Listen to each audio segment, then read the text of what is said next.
Viansay, ang dami agad friends sa school. Edu, proud kay Viansay. Artista pala ito sa school.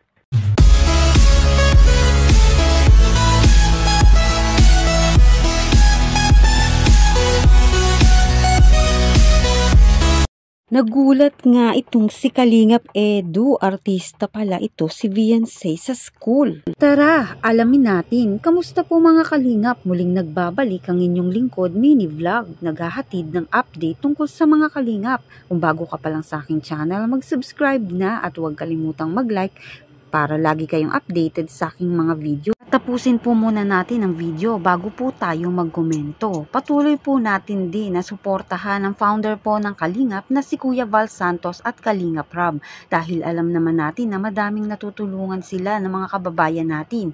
Araw-araw po natin na suportahan at panoorin ang kanilang mga videos. Dito naman tayo mga Kalingap. Sa topic natin, magulang ni Viansay ay talaga namang shock na shock. Kinita sa live selling ay magkano nga ba? Ayon nga sa iba, 6 digit ang kinita nito ni Viansay. Kitang-kita natin sa live selling. Proud na proud nga po si Kalingap Edu sa talagang ginawa nga po ni Viansay at ng kanya nga pong kasama na ito nga po ay talagang ubos at dito nga po maraming nabenta sa live selling itong sila Viansay. At alam naman natin na hindi naman pipitsugi ang mga jewelry ng velvet box.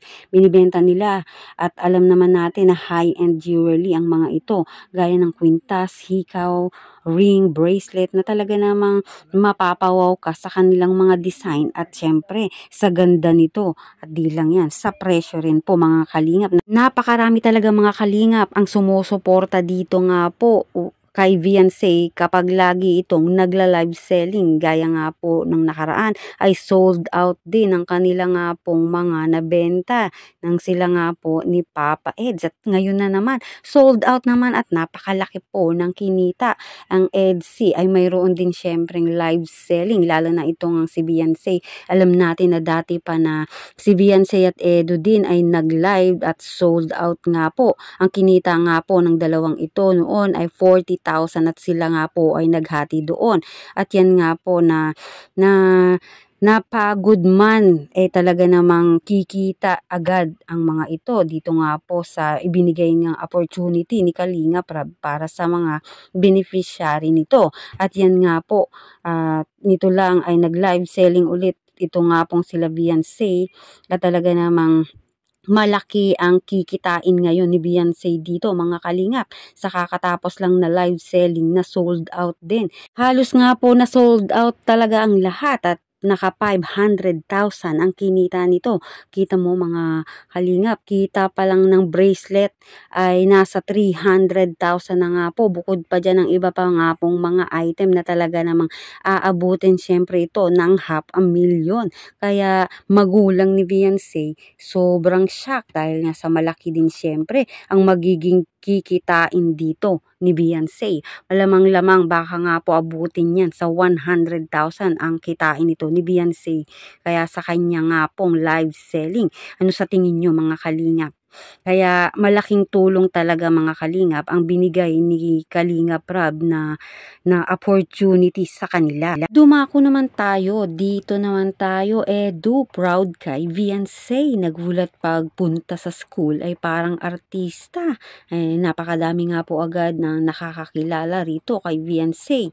Dahil alam naman natin mga Kalingap na si Viansay ay sikat na din talaga ito sa Kalingap. At napapanood nga syempre sa YouTube. Kaya naman ang mga nakakakilala rito ay naikukwento sa mga kanikanila nga rin pong mga kaibigan at yan nga yung mga nagiging kaklasmate ni Viansay na nakita rin nila si Viansay kaya naman pag nakikita ay nagugulat ang mga ito at syempre para sa kanila ay sikat itong si Viansay sa kanilang lugar at yan nga po si Viansay na nagkaroon nga po agad ng napakadami agad na mga kakilala doon nga po sa school kaya nga hindi hindi maiwasan ni Kalingap Edu na hindi siya magulat. Di naman mapagkakaila mga kalingap na lalo nga pong gumaganda ito nga pong si Beyonce. Maputi, maganda, matangkad. Lalo na ngayon mga kalingap na umayos na ang kanilang pamumuhay, kalagayan sa buhay, ay talagang lalong gumaganda ito nga pong si Beyonce at napapansin syempre yan doon sa school at ang kanilang lugar. Kaya masasabi talaga natin na kilalang kilala na itong si Beyonce. Kung baga mga kalingap, napakadami na rin talagang sumusubaybay rito at lalo na nga ngayon na maraming ang nakakakilala rito kay Beyonce. Talagang para sa kanila, si Beyonce ay sikat at matagumpay na sa buhay na kahit papaano ay talagang may masasabi na kumpara naman noon. Lalo na madami nang nakakakilala, lalo na sa kalingap ay kaya kung sino nga ang nakakakilala sa school kay Beyonce talagang sasabihin na ito nga po ay sikat. Na yan nga po ay lumalabas sa YouTube na dito nga po yan kay Kalingap Rab. Kaya nga po nasabi ni Kalingap Edu na talagang itong si Beyonce ay kilalang kilala na at nagkaroon agad ng maraming kaibigan sa school.